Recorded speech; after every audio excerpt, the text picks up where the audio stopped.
Happy, happy, happy day. My new fish just arrived.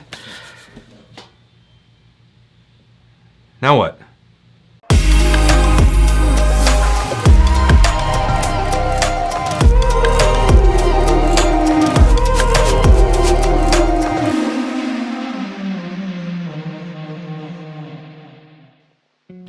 Hi there, Jeff with Sacramento Koi. Now that your new koi has arrived at your house safe and sound, here's what do you need to do next? Here are some do's and don'ts to ensure that your koi smoothly transitions into your pond.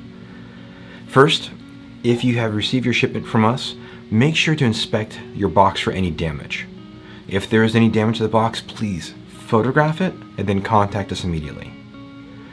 If it's going to be a little while before the koi are going to be put into your pond, make sure the box is not sitting in direct sun or left in an extremely cold environment. Koi do not like extreme temperature swings. That's why we ask what your pond temperature is before we send your koi home with you. More than a 10-degree change in a day can be very dangerous for the koi. Before you take your new koi out of their box, let's check your pond's water quality.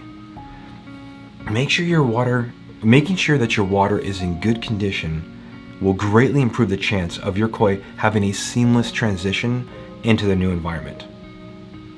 If you need a bit of help to know what or how to test your pond water quality, click on the link right here to see our video on koi pond water testing made simple. Once you have done your test and measured your pond's water temperature, compare it to the label that is placed on the outside of your koi box. This will tell you the pH and also the temperature of the pond that your new koi has been kept in. It is best if your pond can be within 1.0, either higher or lower, of the pH of the pond that this koi is used to being in, along with being within 10 degrees of the pond water temperature. If adjustments need to be made to your pond, do them now before the koi is introduced into the pond. Now that your water is good to go, let's open the box. Now here's what you don't want to do.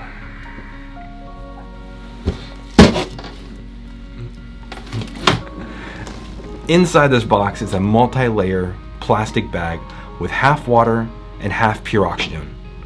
Doing your best psycho imitation is going to end up badly for the koi.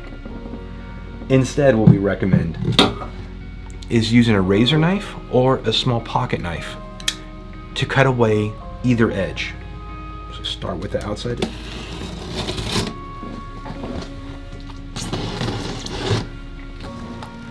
Then gently slide just the tip of the blade along the tape that is in the middle of the box.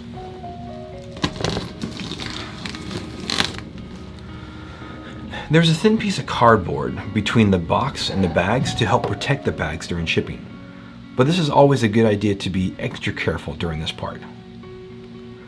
Now that the box is open, remove the plastic wrap from the bag and lift the koi bag out of the box. You're going to want to now float this bag in your pond for 15 to 20 minutes. This will help equalize the temperature of the water in the bag with that of your pond. It cannot be emphasized enough how important it is to have the pond water temperature equalized. A 10-degree change is all the koi can really handle without stressing them out badly.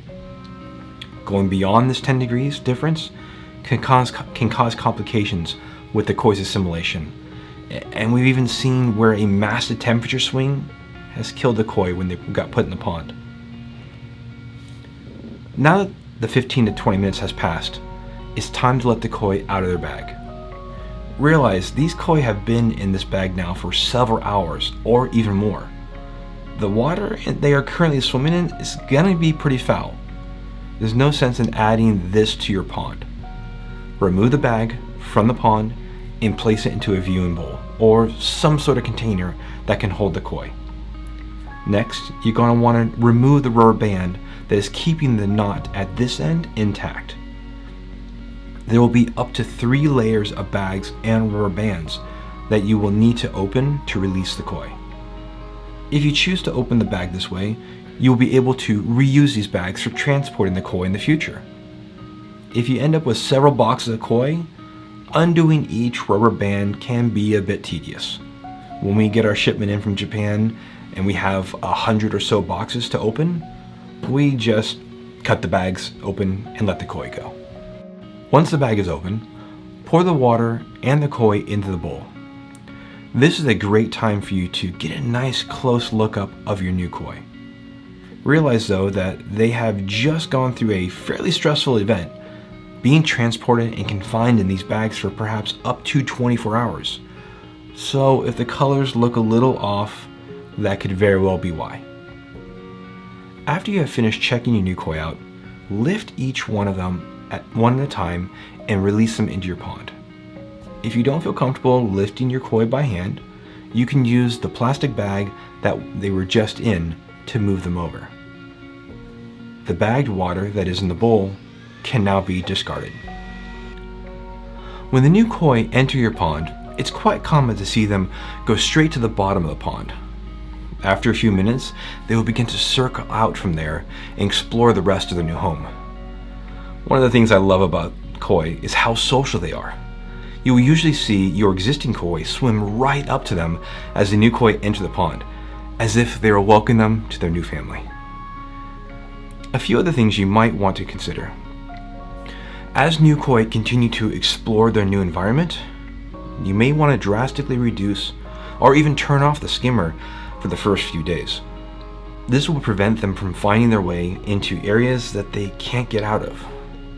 Additionally, if possible, you may want to consider pulling a net over the surface of the pond.